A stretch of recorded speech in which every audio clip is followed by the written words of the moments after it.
اب یہ بات تو ہر کوئی مانتا ہے کہ تلاوت کلام پاک تمثیلاً کہا جاتا ہے، مثال سے ہم کلام ہونا ہے، آپ رب سے ہم کلام ہو رہے ہیں۔ جب ہم ایک چیز کو پڑھیں گے ہی نہیں تو ہدایت کہاں سے آئے گی؟ اللہ تعالیٰ کا اگر کلام پڑھا جائے تو رب متوجہ ہوتا ہے ہماری طرف۔ ہم کلام ہونے سے مراد یہ ہے کہ رب ہماری طرف متوجہ ہوتا ہے۔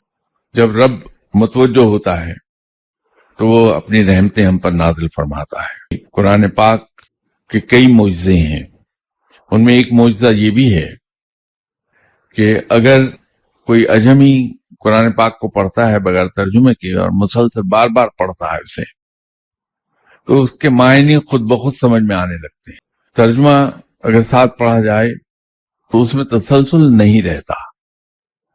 تو اس کا حل میں ایک یہ نکالا کرتا ہوں کہ میں ایک بار کلام پاک کی تلاوت کر لوں اور پھر وہی صورتیں جن کی تلاوت کی ہے ایک بار پھر انہی صورتوں کی تلاوت کروں گا اور ساتھ ترجمہ پڑھتا چلا جاؤں گا۔ تو وہ جو رب سے ہم کلام ہونے کا ایک اس کی جو فیلنگ ہے وہ اس وقت پیدا ہوتی ہے جب ہم تسلسل سے تلاوت کر رہے ہوتے ہیں، تو آدمی اس کے سحر میں ڈوبتا چلا جاتا ہے۔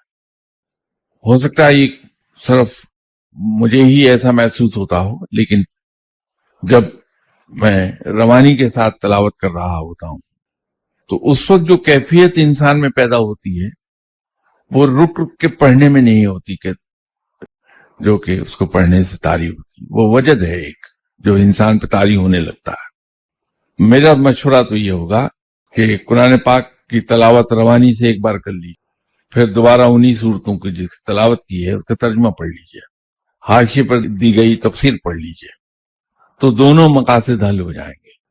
قرآن سمجھ بھی آ جائے گا، ہدایت پا جائیں گے، اور وہ وجد اس سے بھی شناسائی ہو جائے گی کہ وہ وجد ہے کیا جو اس کو پڑھنے سے طاری ہوتا ہے بندے پر۔